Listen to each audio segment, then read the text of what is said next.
Hello everyone and welcome to Veteran Gaming. I am Aaron. Today we're talking about Raid Shadow Legends.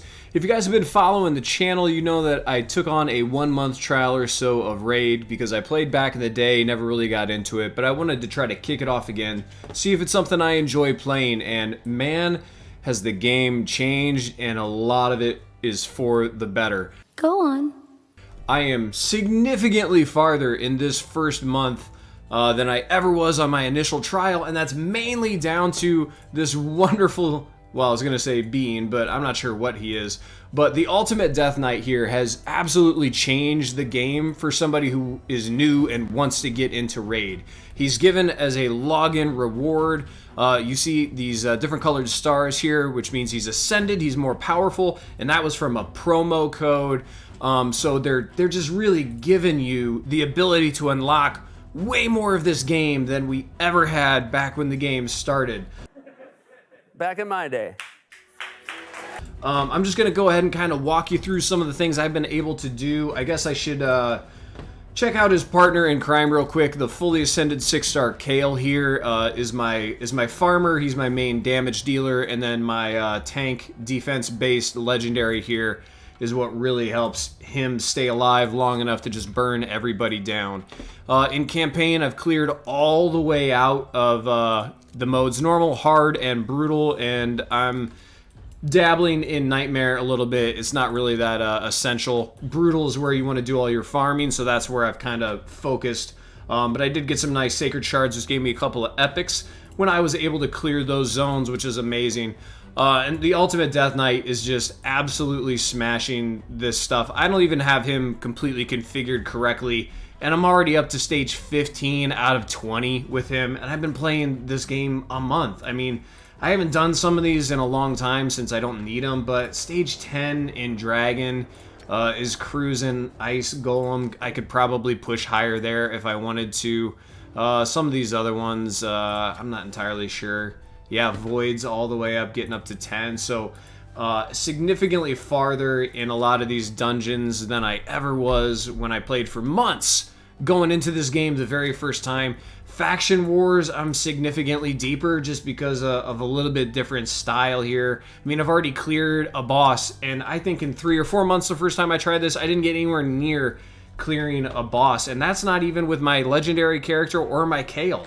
That's just with some barbarians I picked up from running around, which is wonderful. The arena, The Colosseum. My ranks right here. I'm 3 and 1 in tag team, which, you know, the classic arena is more important because that's where you're getting your all your upgrades here, your Great Hall development. So that's just an absolutely huge bonus. The one main difference, like I'm gonna keep harping on it, is I really felt stagnant with some of my characters and the progression as far as knocking out these progress missions, the quests, the challenges, but I am significantly farther in all of them and really doing some work just because of the Ultimate Death Knight and Kale, and then some support pieces that are starting to filter in. I'm starting to flow in here. The couple of things I did that I want to throw out there as tips to any other new game player. I actually got a little confused when I began the game because I had this legendary, I had this bright, shiny legendary who was awesome, the Ultimate Death Knight here. Ooh, shiny. But he's really not the first thing you need to focus on. You need to get your farmer up there. Whether it's Kale or one of the other starter champions, or you were lucky enough to pick up a Bellower, or a Fellhound, I think is the hound that can do it in like 3 or 4 seconds when he's fully ascended on Brutal 12-3. Just absolutely crazy farmers out there. They need to be the very, very, very first thing. So when I actually bought my masteries with my gems, I haven't put any real money into this. This is still all free to play.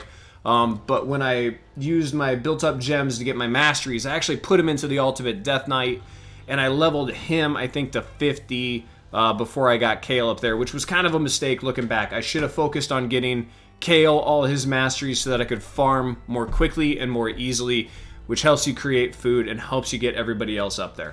But I then refocused, I got my farmer in line, and then we rolled. Because obviously when I started this, other than knowing, or at least assuming when I started a long time ago, that Kale was the best starting champion, which I think is still pretty arguable. Other than that, I did not have a plan. Do I really look like a guy with a plan? I just went into this. I didn't really watch strategy videos or anything. It was just previous knowledge and what felt right, because I wanted to see if this game felt right for me. And so far, I'm having a ton of fun. So if anybody has ever considered playing Raid at any point, I think now is the time to start. Use the promo codes that are out there to get your gear, to get Ultimate Death Knight leveled. Log in a certain amount of days to get Ultimate Death Knight. I mean, at the end of the day, the daily login rewards, just 1 month, you're going to get another epic. So you're going to start out with all the starter champions are good. So you're going to start out with an awesome rare. Within a month, you're going to have at least 1 legendary and I think 2 epics. I had another promo code for, what's her name? Lady Quill in here. So, and Jizzo was another free login. So if you log in for a month, at a minimum, you're going to have, I mean, what is this? If you use the promo codes, 5. 1 rare, 1 legendary, and 3 epic characters just for playing for 1 month. And the absolute work that can get done in this game, especially if you don't be like me and you look some info up and try to pair them out the best you can. I mean, I'm feeling much better about this game. I'm feeling much stronger about this game. Makes me that much stronger. Just because I feel like I'm actually able to progress. The Ultimate Death Knight just really opens up the game. So a couple other things I'll throw out there that I did that I do recommend, because I'll dime myself out if I did something that was wrong, like going for the Ultimate Death Knight a little bit harder than I did for Kale, my farmer, initially. I'll tell you about it. One thing I think I did right, I used my other gems to level my gem mine all the way to max. I haven't opened up my Guardian Ring yet to get free experience for the characters over time, because I'm not sure if I want to. I'm not sure that's a good use of gems, or if all gems need to go to refreshes, kind of like in Star Wars Galaxy of Heroes or Marvel Strike Force or any of those kind of games. So the one thing I will say is make sure you get your farmer up first.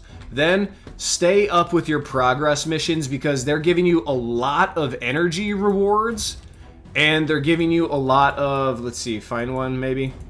Okay, it's not really helping me now, but you're going to get XP banners from these. You're also going to get XP banners, which will double your experience boost here. If you don't know that's what I'm talking about, you get double the experience. I have 1 week, 3 days. Since I started this game, I have not lost my XP boost. That's because I'm finishing the missions right here. So every week you get a day. You finish those challenges when they pop up. Sometimes they give you experience banners.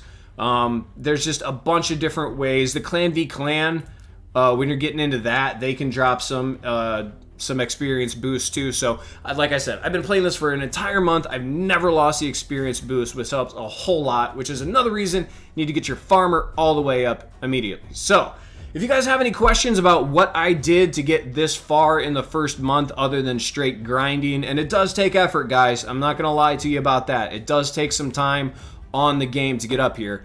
But level 44, almost at 45. I've won a couple of tournaments now. I have some pretty good gear. So I feel like I have a pretty decent build for this first month for a guy that went in kind of blind. So if you have any questions, comments, feedback, anything like that, feel free to leave it in the comments section down below. I'm going to probably stay with Raid. So if this is something you're interested in, just make sure you subscribe so you're not missing any future content. It's really going to help the channel out. And as always, guys, have fun and good luck. So I got that going for me, which is nice.